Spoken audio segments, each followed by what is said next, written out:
DJ, for you last season, the couple games that you got to get into when Trevor was out due to COVID protocol, just what your takeaways are to go back to that film and what you can say about stepping into this season as the true leader. Some things I would definitely say was definitely true blessing to be able to get some starts into the game last season.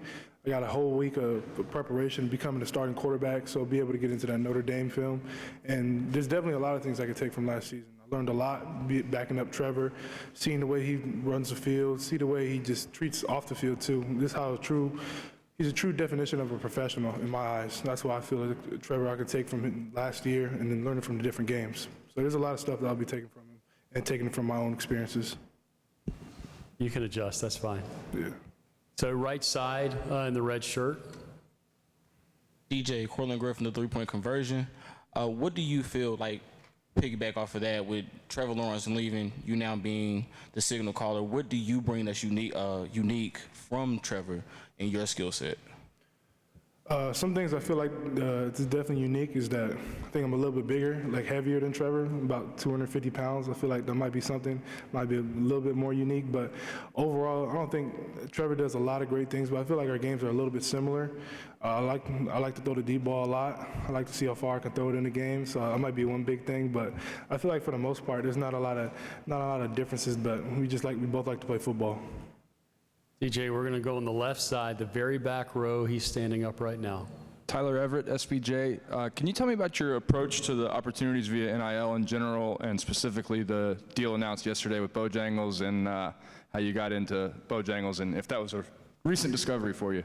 No, definitely. Bojangles is definitely a recent discovery. California, we don't have Bojangles down there. So remember one thing coming down here to the South, one thing I definitely learned was that Jesus is number one here, and then it goes football, and then it goes down. People love Bojangles down here. So that's one big thing. So with my approach with the NIL is that I don't want it to be, I signed with a marketing agency with Vayner Sports, with AJ Vaynerchuk and Gary Vee. The whole idea of that was to make sure that my goal is to be, I want to be a student athlete. So school comes first, I want to graduate. I want to be a football player second, and I want to make sure all my focus is in those two. And then my off time, I could have people worry about my NIL and branding and stuff like that. So that's how I'm treating the NIL. DJ, still on the left side, about midway.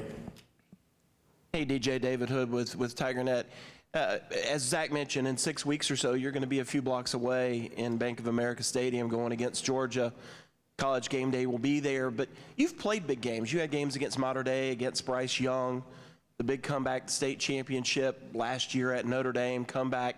How do you feel like all of those experiences will prepare you for walking into that stadium on September the 4th against another top 5 program? I think all those experiences will definitely help out. I mean, playing in big games, high school played in a lot of big games. It's nowhere near the magnitude of the game we're about to play with a full capacity stadium. I think in high school we played in front of 15,000. But I mean, I like big games. I like the big moments. It doesn't really get me too nervous, and I like playing. We're going to play a great team in Georgia. You know, I'm just super excited about to be able to play them in Charlotte. DJ, almost right next to him in the same area. Hey, DJ, Zach Wagner with TigerNet. Last year you said you came to Clemson to sit behind Trevor Lawrence and learn from him like Aaron Rodgers did with Brett Favre.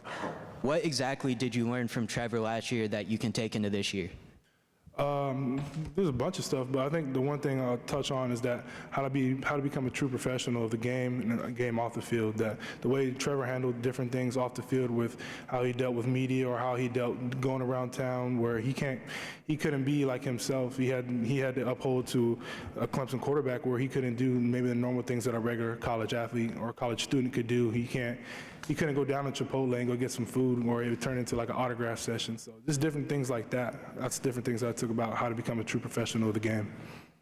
DJ, your last question is going to come here to the right in front of me. Joe Bombo, Sports Map Radio.